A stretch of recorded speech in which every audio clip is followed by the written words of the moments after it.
En el estado de Sao Paulo, ahí en la cárcel de Carandiru, hubo una rebelión de los internos del pabellón 9 de la cárcel que culminó en una terrible masacre. Ese conflicto se realizó entre presos y policías. ¿Cuál fue el resultado? 111 muertes. Sabes que ese fue un día de tragedia. Pero ¿sabes que hubo una rebelión que involucró a muchas más personas que en este conflicto que hubo en Carandiru? Una rebelión universal con efectos catastróficos en todos los sentidos, solo que esa catástrofe llega hasta nuestros días. Nadie de nosotros va a olvidar lo que ocurrió en diciembre del año 2019, cuando todos nos estábamos preparando para un buen año, para recibir un nuevo año. Fuimos sacudidos por aquella noticia que amenazó con la vida de toda la humanidad. Escuchamos por primera vez la aparición de una pandemia llamada COVID-19. Trajo tanta crisis, tanto dolor, y cada día está llevando a miles de personas a la muerte. Así quiero decirte que la primera pandemia ocurrió hace miles de años, cuando en un lugar perfecto apareció por primera vez la mancha de pecado que comenzó a contaminar a los ángeles en el cielo, luego contaminó a los seres humanos aquí en la tierra, y esta pandemia de pecado lleva también hoy a miles y miles de personas cada día a la muerte eterna. Una rebelión en el cielo o una pandemia llamado pecado rompieron la armonía del universo perfecto que había sido creado por Dios. Y allí nace la pregunta, ¿cómo apareció el pecado? ¿Cómo apareció? ¿Cómo apareció Satanás si Dios creó a todos los seres perfectos? A nadie creó con el mal en su corazón. Tú sabes que la Biblia presenta el origen y el fin del mal. Y hoy quiero contarte lo siguiente. Todos los seres celestiales reconocían a Dios con lealtad y amor. Es decir, en el universo había una armonía perfecta. Ahora, misteriosamente, el mal comenzó en el cielo. ¿Y cómo comenzó? En un ser creado por Dios totalmente perfecto. Dios creó a los ángeles con libertad y voluntad para poder servir a su Creador. Sin embargo, hubo uno de ellos que pervirtió esa libertad. ¿Cómo lo hizo? Él se independizó contra Dios, o se independizó de Dios y se rebeló en contra de Dios. En la Biblia nosotros encontramos cómo se usa la figura de los reyes de Tiro y de Babilonia para poder mencionar cómo comenzó el pecado. Hay dos textos que declaran de manera perfecta. El libro de Isaías capítulo 14, versículo 12 al 14, allí dice, ¿cómo caíste del cielo, oh lucero, hijo de la mañana? Y cuando vamos a Ezequiel capítulo 28, versículo 12, dice, o el versículo 12 y 13, dice, tú eras el sello de la perfección, lleno de sabiduría y acabado en hermosura. En el huerto de Dios estuviste, te vestiste de las piedras más preciosas. Tú, querubín grande y protector, yo te puse en el monte de Dios. Allí estuviste, en medio de las piedras de fuego te paseabas. Perfecto eras en todos tus caminos desde que fuiste creado hasta que se halló en ti maldad.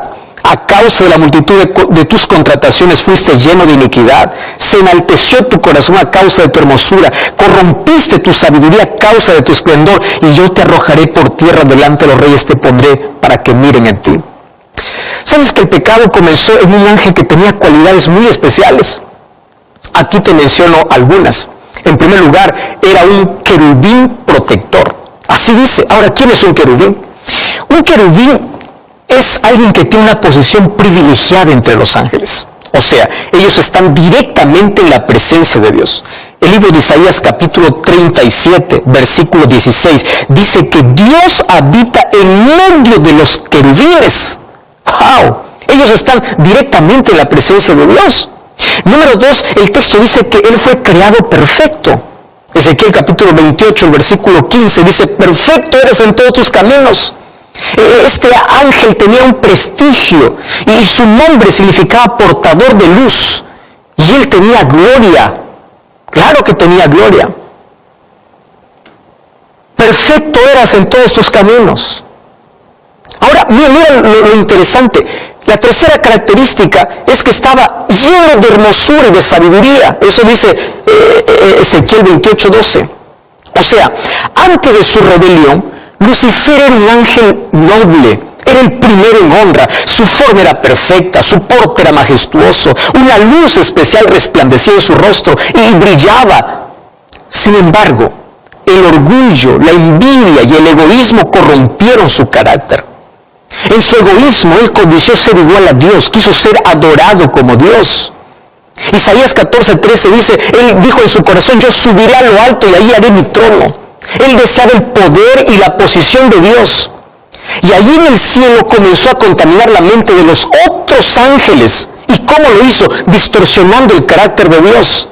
Diciendo que Dios es injusto, que Dios es arbitrario, que sus leyes no pueden ser cumplidas. Y que Él prometía libertad. Y eso fue como una pandemia, porque ese sentimiento iba contaminando rápidamente, que infectó la tercera parte de los ángeles en el cielo. Y desde ese momento se tornó en adversario. Y tú sabes que él tuvo muchas oportunidades para arrepentirse de su mal camino, pero su orgullo no le permitió retroceder. Y allí entonces ocurrió la primera guerra universal. En el libro de Apocalipsis capítulo 12, versículo 17, narra cómo fue esa guerra. Dice entonces, hubo una batalla en el cielo. Miguel y sus ángeles peleaban contra el dragón y sus ángeles, mas no prevalecieron. Y fue lanzado el gran dragón, la serpiente antigua que se llama Diablo y Satanás, el cual engaña al mundo entero, y fue arrojado a la tierra y sus ángeles fueron arrojados con él. Hay una pregunta que muchas personas se hacen.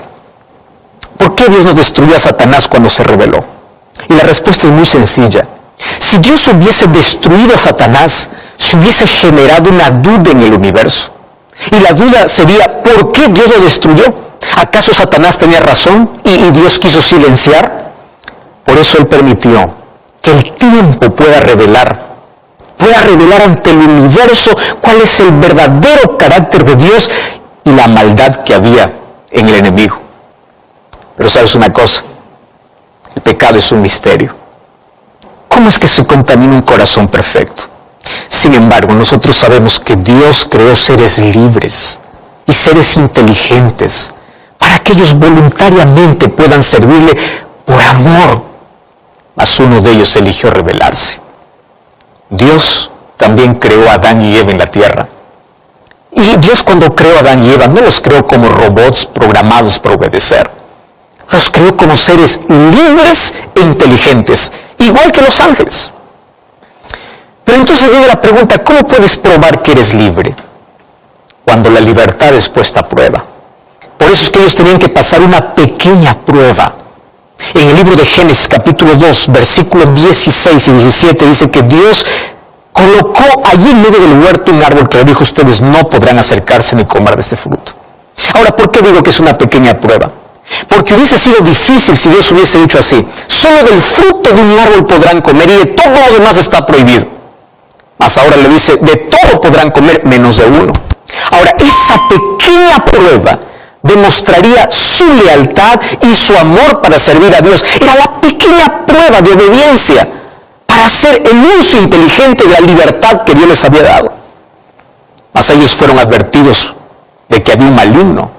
Y ellos sabían que solo había un lugar donde podría tentarlos, justamente en el árbol prohibido. ¿Cómo le gusta al ser humano acercarse donde está prohibido? ¿Cómo le gusta al ser humano tomar los mayores riesgos? Por eso terminan los lazos de la tragedia y de la muerte. Un día, Eva se separó de su marido y se acercó donde no debía. Y allí aparece el capítulo 3 de Génesis, los primeros 9 versículos, donde narra la triste historia de la caída del ser humano. Ahora, Eva jamás imaginó que Satanás iba a venir disfrazado en el animal más hermoso de la creación. La serpiente es uno de los animales más temibles por causa de la maldición después del pecado.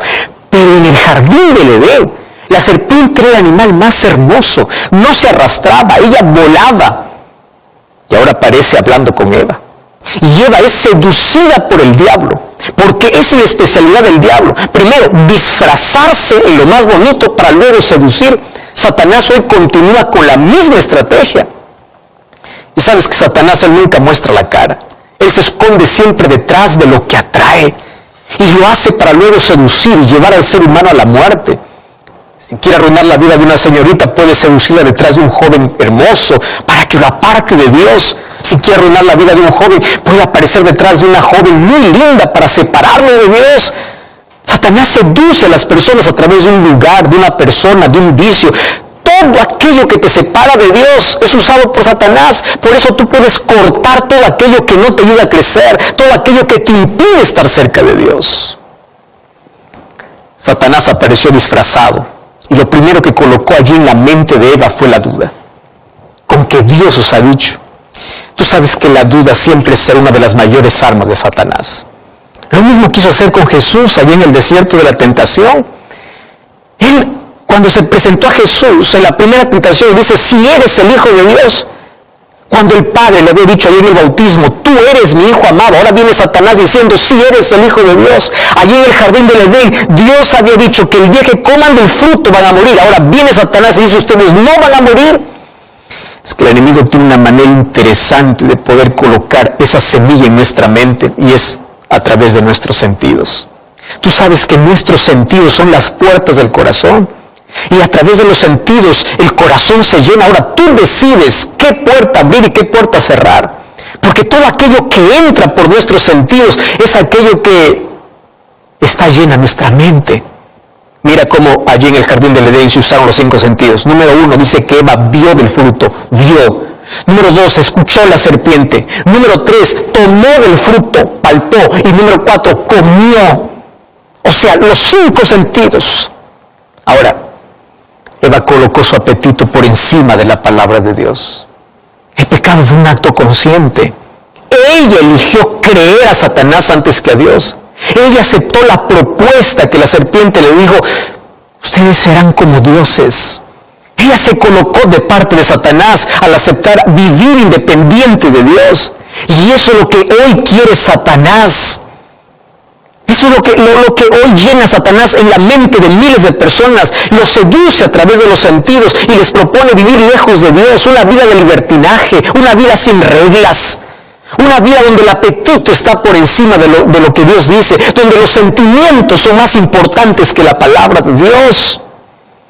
Ahora quiero decirte una cosa, Dios no creó robots. Dios creó seres libres e inteligentes.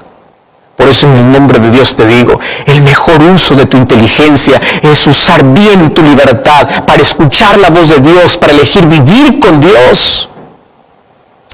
Nosotros hoy tenemos la misma libertad para elegir lo que es mejor. Infelizmente muchos eligen un camino diferente. Muchos eligen rebelarse contra Dios. Ahora cuando el pecado entró en nuestro planeta afectó todo.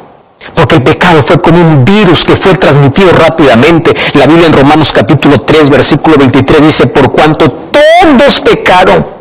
Y cuando vamos a Eclesiastés capítulo 7, versículo 20, dice que no existe una sola persona que no peque. O sea, desde el momento que nacemos, ya cargamos en nuestra vida la inclinación de vivir independientemente de Dios. Los seres humanos ya venimos a este mundo con el egoísmo enraizado en nuestro corazón. David decía allí en Salmos capítulo 51, versículo 5, decía, en maldad he sido formado y en pecado me concibió mi madre. O sea, nosotros venimos a este mundo ya con esa naturaleza pecaminosa. Ese es un virus que está dentro de nosotros. Y si no tomamos la medicina, morimos lentamente y eternamente. ¿Y tú sabes cuál es la única medicina para nuestro problema? Es Cristo. Sin Cristo estamos perdidos. Él es el camino y la vida. El pecado nos separó de la vida y nos colocó en el terreno de la muerte. Y si queremos vivir, tenemos que volver a Cristo, porque Él es nuestra única esperanza de vida. Nadie puede cambiar su naturaleza pecaminosa, a menos que no permita que Cristo lo haga. ¿Tú sabes que el pecado afectó totalmente al ser humano? El pecado afectó el intelecto humano, afectó las emociones humanas, las motivaciones, la conciencia, la voluntad, afectó la vitalidad. Por eso es que el pecado es el virus mortal que destruye vidas, destruye familias. Y si el ser humano no busca la medicina que es Cristo, comienza cada día a morir lentamente, porque el pecado te esclaviza. El pecado te enceguece. El pecado te hace creer que tú eres libre para hacer lo que quieres, pero tú no sabes que eres esclavo. El pecado te roba la sonrisa. El pecado te acaba con los sueños, te acaba la vida, te deja un vacío. Y Satanás te hace creer que te estás divirtiendo cuando en realidad te estás autodestruyendo. Por eso quien rechaza la salvación vive en constante autodestrucción. Satanás hoy no ha cambiado de estrategia. Tú sabes que hoy Satanás continúa disfrazándose detrás de lo más bonito para separar al ser humano de Dios. Cuando te separas de Dios, tú te separas de la vida. Y allí comienzas a morir. Cuando te separas de Dios, tu vida se coloca bajo el dominio de Satanás. Entonces tus deseos y tus impulsos se colocan en armonía con los de Satanás. Apocalipsis capítulo 12, versículo 12 dice que el diablo ha descendido con grande ira, sabiendo que le falta poco tiempo. Y el apóstol Pedro en primera de Pedro capítulo 5, versículo 8 dice que el diablo anda como león rugiente buscando a quien devorar. Tú sabes que Satanás es astuto para seducir, para colocar trampas, incluso para hacer falsos milagros, para separarte de la verdad. Y si él no consigue hacer con todo eso, entonces te amenaza, te coloca dolor, sufrimiento, tragedia, enfermedad, para que tú culpes a Dios. Y allí coloca la duda en tu corazón para que pienses que Dios te abandonó y que no vale la pena seguir sirviendo a Dios. Por eso es que el diablo celebra cuando en tu mente consigue hacerte creer que Dios se olvidó de ti, que Dios es el culpable de todas las tragedias que te pasan en la vida. Sin embargo, así como Job, podemos ser fieles a Dios en la adversidad. Tenemos un refugio donde correr. Satanás jamás podrá devorar a alguien que se aferra a Dios, aun cuando la noche sea oscura en tu vida. Porque para que Satanás te pueda devorar, primero te tiene que alejar de Dios. Mientras el ser humano se aproxime cada vez más a Dios, Satanás no podrá hacerte nada. Por eso el libro de Santiago, capítulo 4, versículo 7 dice: someteos pues a Dios, resistid al diablo y él huirá de vosotros. Sabes que cada día tú tienes dos caminos: ir a Dios o huir de Dios, tener esperanza o seguir la desesperación, amar la luz o aceptar la oscuridad. El libro de Juan capítulo 3 versículo 19 es un texto muy triste, y allí dice que la condenación de los hombres estaba en que la luz vino a este mundo, pero los hombres amaron más las tinieblas que la luz. Cada día tú eliges vivir o morir. Por eso Deuteronomio capítulo 30 versículo 19 y 20 dice: hoy he puesto delante de ti la vida y la muerte, elige la vida. Esa es la mayor invitación de Dios para ti. Deja el camino de la muerte. Mas Dios solo puede invitarte. Él no puede obligarte, porque Él te dio libertad para elegir. Rosa, José, María, elige la vida. Cristo es la vida. La vida está llena de elecciones. Una elección equivocada trajo dolor y muerte. El ser humano estaba condenado a morir. Sin embargo, Dios tenía un plan. Porque al crear a Adán y Eva como seres libres, había la probabilidad de que elijan la muerte en lugar de la vida. Por eso, antes de crearlo, Dios elaboró un plan. Antes de que Dios diga haya luz, en la eternidad se dijo haya cruz. Y el rescate será la sangre de Jesús. Jesús tomaría nuestro lugar. El mayor rescate pagado alguna vez en el universo fue el rescate de Dios por el ser humano. Él se colocó la corona de espinas que nos pertenecía para darnos una corona de gloria. Él tomó nuestro lugar para darnos un lugar en el cielo. Él murió en nuestro lugar para que tengamos esperanza de vida eterna. Por eso el apóstol Pedro, 1 Pedro 1:18, dice que fuimos rescatados no con oro ni con plata, sino con la preciosa sangre de Cristo, ya destinado desde antes de la fundación del mundo. El camino está diseñado, la puerta está abierta, la deuda está pagada. Sin embargo, todo ese sacrificio no tiene valor a menos que tú aceptes a Jesús. Querido, la salvación no tiene que ver con lo que somos y ofrecemos a Dios. Tiene que ver con lo que Dios es y con lo que nos ofrece. Si fuiste demasiado lejos con tu rebelión, Dios fue demasiado lejos con la solución. Si nuestro pecado es enorme, su gracia es más grande. Tú no puedes subestimar la fuerza del pecado, pero jamás subestimes el poder de la gracia. Todo lo que tienes que hacer es aceptar su gracia. Esa gracia que salva, es la gracia que transforma tu vida y te coloca en armonía con su voluntad, con su palabra y con su ley. Por eso no rechaces la medicina, porque el problema no está en la herida, sino en que tú rechaces la medicina, y la medicina es Cristo. Tú sabes que hay 3 cosas que Dios no conoce. Número 1, Dios no conoce un pecado que Él no odie, porque Él sabe que el pecado destruye a sus hijos. Dios no conoce un pecador que Él no ame. Nada de lo que tú hagas va a impedir que Dios te ame. Número 3, Dios no conoce un pecado que Él no perdone. Tú sabes que el pecado imperdonable es cuando tú ya no quieres perdón. Es cuando tu corazón perdió la sensibilidad y prefieres voluntariamente vivir en pecado. Pero mientras reconozcas que eres un pecador y necesitas de un Salvador, siempre habrá perdón para ti. Pero también la Biblia dice que no conoce un mejor tiempo que ahora para aceptar a Jesús como Salvador. Sabes que el cielo estará lleno de grandes pecadores arrepentidos y transformados por la gracia y el poder de Dios. Y tú sabes que el lago de fuego estará lleno de pequeños pecadores que no cometieron graves pecados, pero que siempre rechazaron la gracia de Jesús y confiaron en sus obras. Hoy los brazos de Jesús se abren para recibirte, pero de nada sirven sus brazos abiertos cuando tu corazón está cerrado. Tú sabes que un día el pecado será eliminado, y serán eliminados también todos aquellos que se aferraron al pecado en lugar de aferrarse a Cristo. Elige bien. No tome la elección de Lucifer y la elección de Adán y Eva. Elige a Cristo. Aférrate a Cristo, eres la vida. Vamos a orar. Querido Dios, perdona nuestros pecados y reconocemos que al ser pecadores necesitamos de un Salvador que es Jesucristo. Danos tu paz, coloca la esperanza de vida eterna en nuestro corazón. Hoy queremos ser aceptados y abrazados por ti. En el nombre de Jesús. Amén. Yo te invito a buscar una iglesia adventista del 7º día. Allí te espero para seguir aprendiendo las verdades bíblicas. Y recuerda que la verdad te da libertad y te prepara para la eternidad.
Thank you.